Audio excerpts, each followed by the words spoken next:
Now, in Iraq, it's just been announced that a political bloc led by the populist Shia cleric Muqtada Sadr has won the most seats in the country's parliamentary election.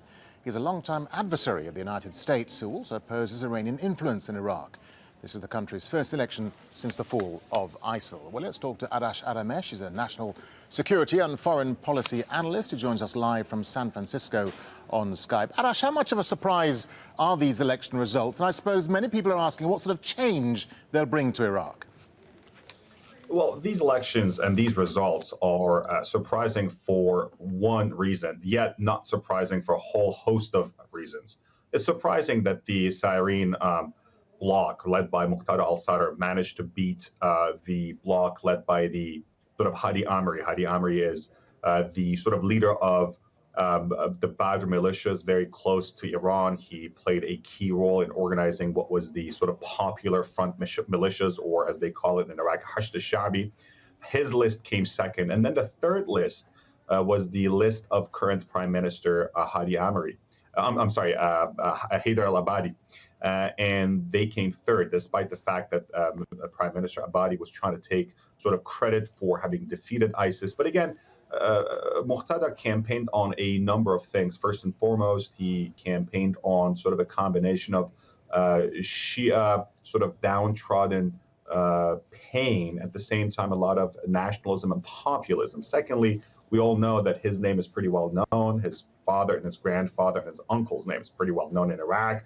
So that provided them a lot of sort of ammunition. At the same time, smart in creating coalitions with other political figures and political parties. We now know that even members of the Iraqi Communist Party, a female communist, has won elections in Najaf, a very, very, very religious town in Iraq. So these are the reasons why sort of Muqtada and his rise to power has been interesting. But let's keep in mind, to form a government in Iraq, you need 155 seats to create a majority.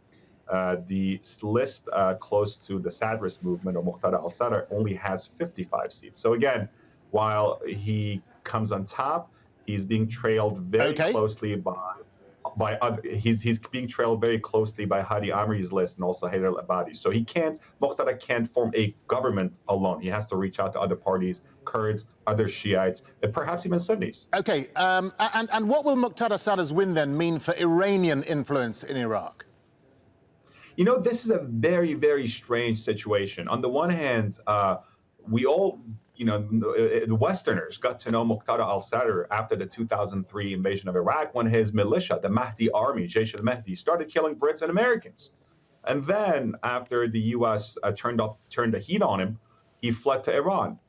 He was in Qom, the holy city of Qom, for a while. He comes back and he sort of starts creating his anti-Iranian and also anti-American political brand, which is kind of odd because on the one hand, Iran supports all anti-American elements and America usually supports all the anti-Iranian elements. This guy sort of tries to be the populist nationalist figure in Iraqi Shiite politics. So what does it mean for Iran's influence? I think Muqtada is going to talk the talk, but again, Iran's influence in Iraq is very deeply rooted. Just again, look at the other winner election. And so it's not going to be curbed, but Iran is going to take some sort of temporary hit. The U.S. should have a strategy, though, going forward. We have capitalized so much on Prime Minister Haider al-Abadi. Going forward, we should figure out that what are we going to do with a cabinet that is led. It's going to be a coalition cabinet, but led by Sadrist figures who might be vehemently anti-American. So we should have a strategy going forward. Arash Ari Aramesh, thank you for talking to Al Jazeera.